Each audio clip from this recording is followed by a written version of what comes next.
Echolalt. Shaishkalwit a hummel tiskwi. My traditional name is Shaishkalwit.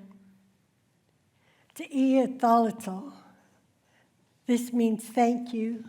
It also means welcome, and I'd like to thank you and welcome you to this evening's session. I'd also like to acknowledge that we're on the traditional territory of our relatives from Mathaqui and Sumath First Nation. And my session in particular is to look at what every Canadian should know about Canada's recent history. And I'd like to start by saying that I always like the did you knows. And did you know that First Nations people are governed under separate laws from the rest of Canadians?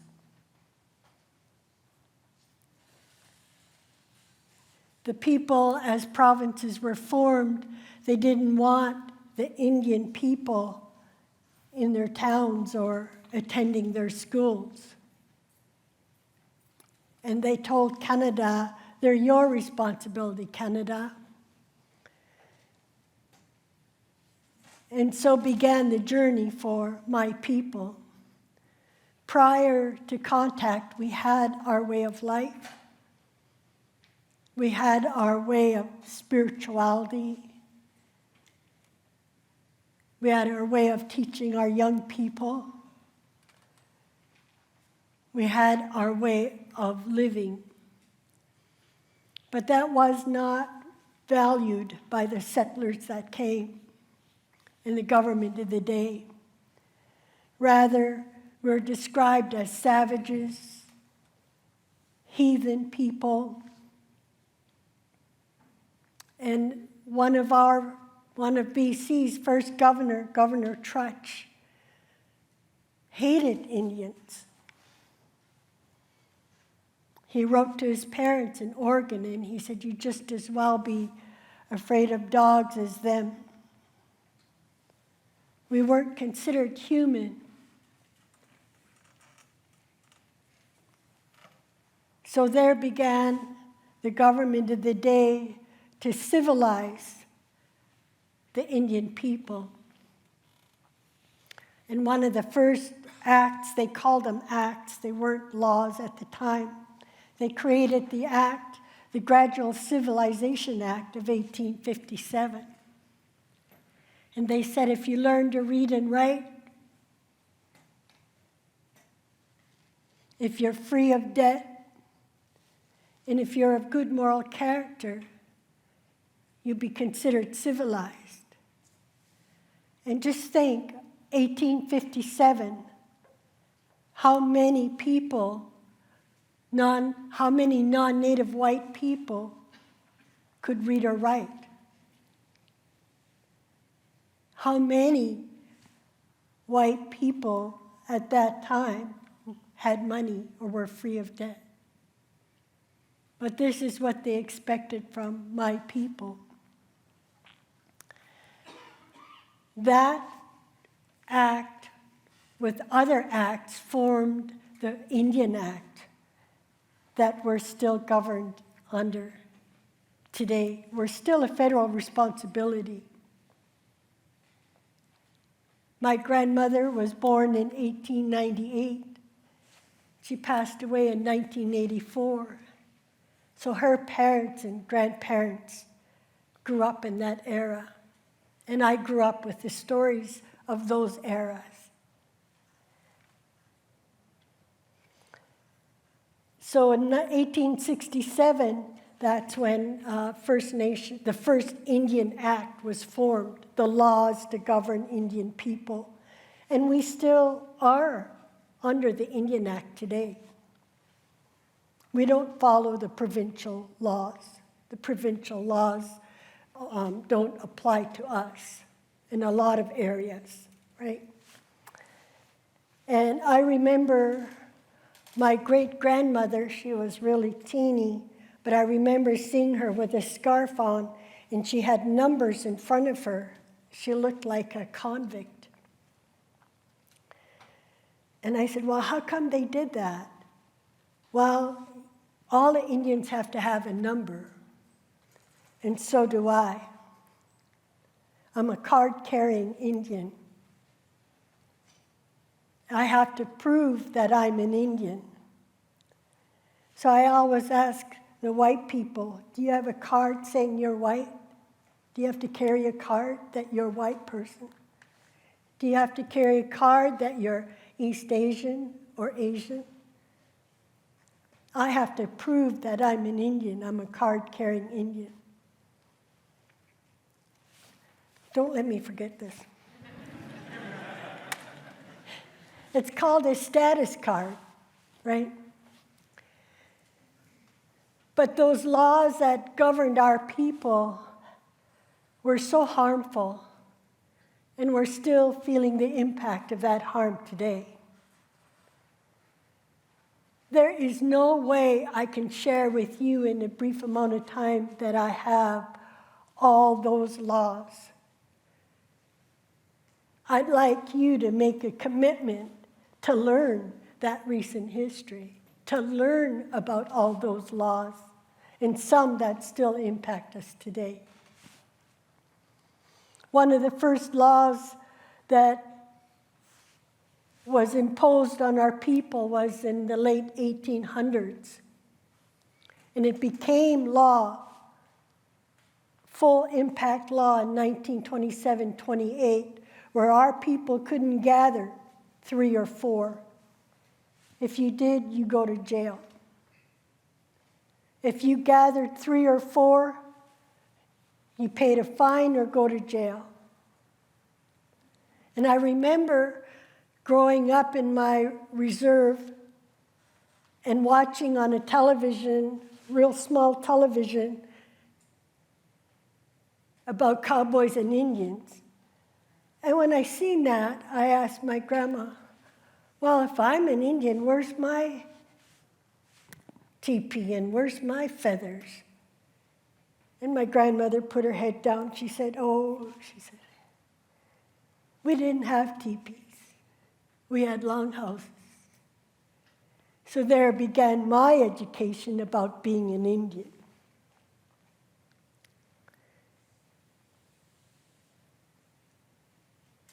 And what I learned from her was she told me stories about our longhouses, about the sweat lodges. She told me the regalia. She described it so well, I could see it in my mind's eye. So as I got older, I said, well, where is our regalia? Where are those masks you talk about? And she said, oh, and you could hear it in her voice. Oh, they'd come in the community, and they make our people bring all our regalia. She said, we weren't allowed to dance or sing. Some of our people would gather for a ceremony, and authorities would break in, and they'd say, whose gathering is this? And the person would put their hand up, and they'd bring them to jail. Well, our spiritual people were going to jail, and our elders were going to jail. She said after a while, when somebody'd break into a gathering, they'd say, whose gathering is this? It would be a young person that would stand up and say, it's mine, protecting our elders and spiritual people. She said they'd make you bring all the regalia, all the ceremonial items, and you had to put in 2 piles. And then one pile, they lit it and they burned it in front of them. Can you imagine? And the other pile they took and they auctioned it off to museums and to people. And I know because I've seen our traditional masks in New York. I went to New York and seen them. And I want them back, New York. It says right on there, my community name of Skowlitz, my mother's community. And one of those rattles came back one year two elderly, tall, white people. They said, we bought this in 1927, 28, and they still had the card with my grandmother's uncle's name on there. We want to give this back to the Indian people. We know it's special.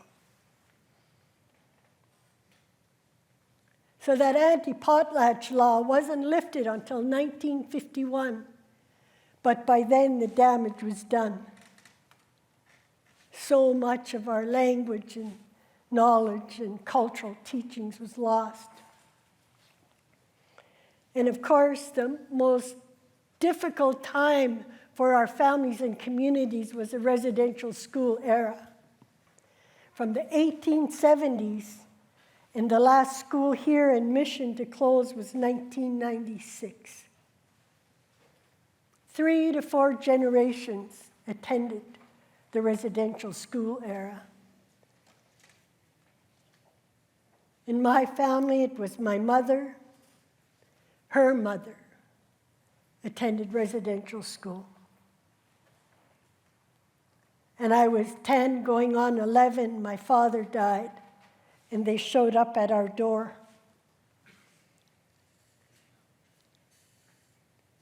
And I just remember hearing them talk, and so I went out of the room, and I stood behind my mother, and my mother was a big woman.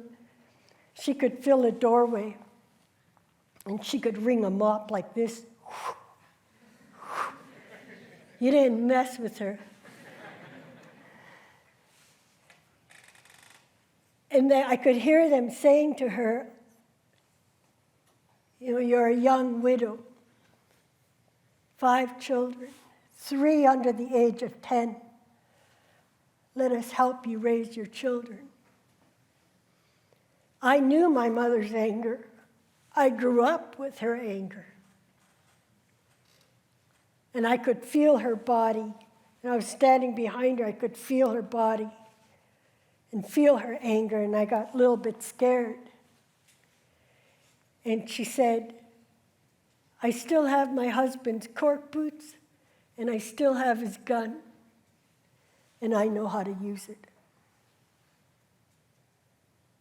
She said, leave and don't come back. And by then, I scurried out. And I want you to think about this, because that's what I learned, was it anger? Is it anger you hear in the voices of people? I beg that it's not. Rather, it's fear. A deep-rooted fear, a deep-rooted hurt comes out as anger. And I grew up, when I said I grew up with her anger, she was physically abusive to me. And I remember that when I was younger. And I didn't understand that. It was really hard on my brother and sisters, because they would come and lay with me and hold me. And I'd say, I'm okay, because I didn't ever want them to get hurt. And it wasn't until I was older and I attended and returned to our ceremonies. I was a young girl. And when I came home after the ceremony, there was my mother standing in the doorway again, that same stance. And my younger brother and sisters were behind her, and they were scared. And I put my hand up like this to them, and she said, you're the devil. And we could see them, how scared they were, and I said, it's okay. And I turned around and I left, and I never did go back home. That never was my home again. And my relationship, of course, with my mom was estranged. And I didn't understand that. I didn't understand how she could say that when our ceremonies were so beautiful. And it wasn't until a few years later She got really sick with cancer and suffered for 3 years. And I would go and visit her. And our relationship was estranged, all right, but I knew she loved me, and I loved her. And I got a phone call, and the doctor said, your mom's had a major heart attack. She's hanging on here. She's in a coma. She's not going to last. I said, I'll be right there. My husband took me down, and my sister met me there. And when we walked in, she was laying there. She looked so peaceful compared to how much she suffered with that cancer and drugs. The drugs were hard on her. But my husband and I and my sister, we talked, and we decided to go get this elder from the States. We knew of him. We didn't know him. We knew of him. And we didn't know where he lived, but my husband had an idea of the area. So he went down there to their community. He drove down one road, drove down another road, and he seen some children playing. And he said, we're looking for this elder. And they said, oh, Grandpa lives right there. So they pulled in, knocked on the door, and you heard somebody say, come in. And when he opened the door, there was a little elder man sitting with his coat and his hat. And his wife said, we're wondering who's going to come. He's been waiting for you. So my husband put him in a car and brought him to the hospital. And I told the doctor, we need a room away from everybody because we're bringing in this spiritual man to help my mom. And he said, we can do that, but your mom is still my responsibility. I'll have to have a nurse there. And I said, that's okay. And it was the nurse that looked after her for those 3 years, this beautiful lady. So she was standing at the door, and they brought the elder in, and my mom was here on the bed, and he was on that side. He made me sit on this side of her. And I sat there and had my hand here, and he was a man. He sang a song, and he used water, and he had moving his hands, and it was just such a beautiful feeling. And I was staring so intently at my mom, and I thought, oh, she blinked. And I thought, oh, I blinked. I'm not going to blink. And I was staring so hard at her, and then she turned a little bit, and she opened her one eye, and she said, tell that man to quit splashing me. And by then at the hospital, we had family there too, and that was their response. Of course, some were crying. And the nurse started crying at the door. She went and got the doctor. The doctor came in and said, Mrs. Joe, what's going on here? And he said, let's take you upstairs. Brought her upstairs. And when they all left, the dear elder and my husband and my auntie were the only ones there, he started crying. He said, I'm so sorry. He said, if you'd seen me 3 months earlier, I could have taken all of that away. But it's too much, too far gone. She'll be with you. And I can't remember how long he said, but then she's going to go. But when you're young, you think, oh, one miracle, another miracle. But true to his word, she lasted that amount of time, and then she left. But you know what? She came home with me. Because in between that time, I did get married. She never did visit me. She came to my wedding and sat there on the side, but never helped, was never part of my plans. But she came home with me in my little home. And she apologized.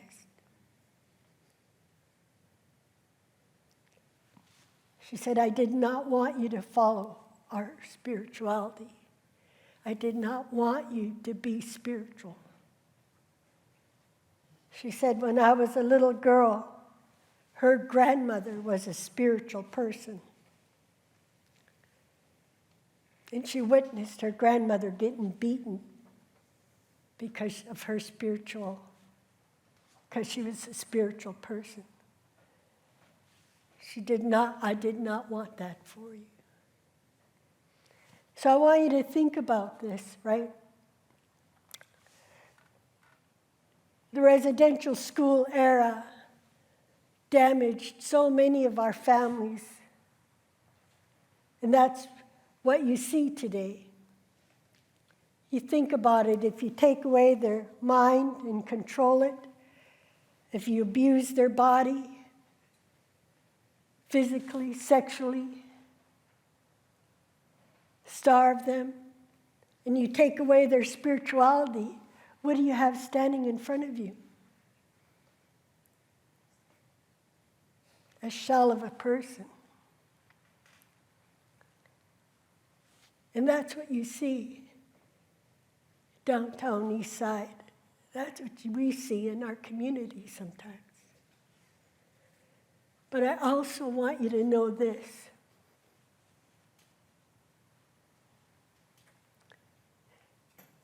While man can control what you think, or try, while man can control where you live, maybe, and not live, and even what you eat, there's one thing that man cannot control, and that's spirit. And I've witnessed in my lifetime our spirituality come back.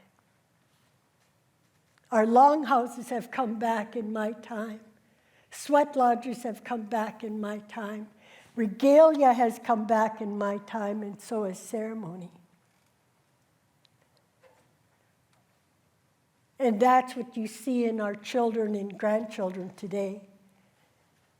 They carry our culture, and they carry this type of education. And that's what we want for our families and communities. I also wanted to share that I grew up with all the stories from my grandmother, but from other elders and nations throughout, we call Turtle Island, Indian country. And we were told that our people were going to take their rightful place. We were told there was going to be many losses, but then one day our people are going to stand up and take their rightful place. They said it'd be the fourth generation. They said when the eagle lands on the moon,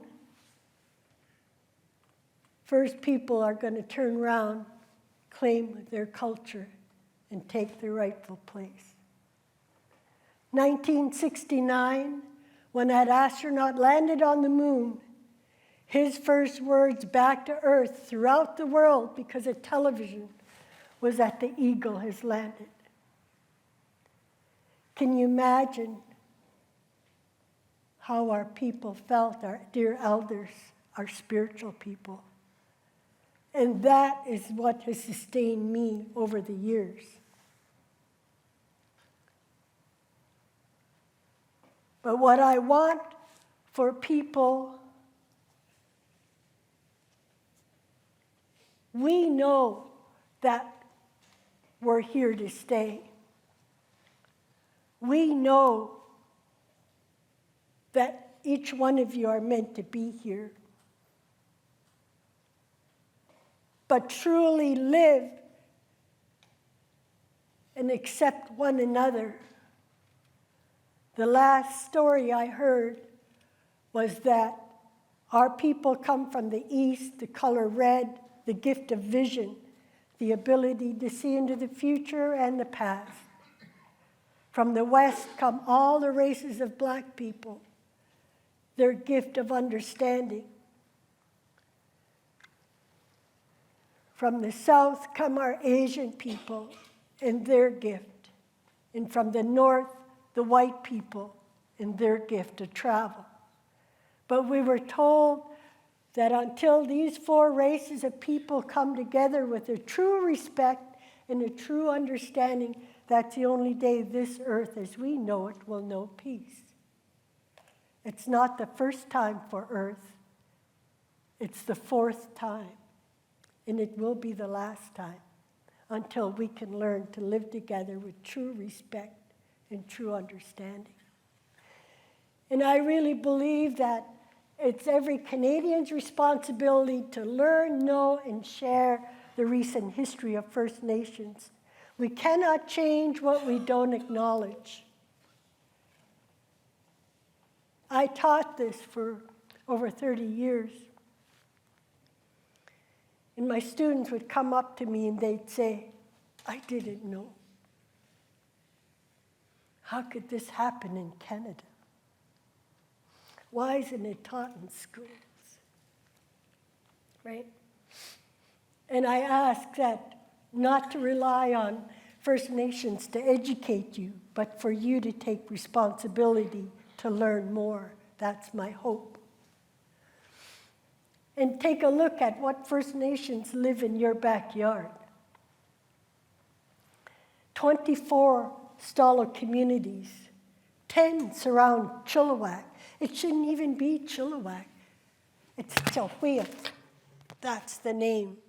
It's Chilliwack, not Chilliwack.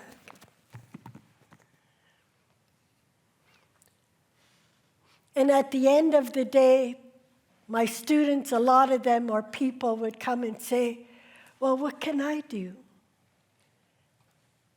And I turn it back and say, what can you do? What can you do? What can you do? If you're a teacher, what can you do? If you're a lawyer, what can you do? If you're a business owner, what can you do? And again, it really is not just First Nations, it's every Canadian's responsibility to create a better future. To those that mentioned about First Nations in 7 generations. Because we're told that what we enjoy today, 7 generations from now, they deserve to enjoy what we are enjoying today. So thank you for listening. Hi, Jepsia.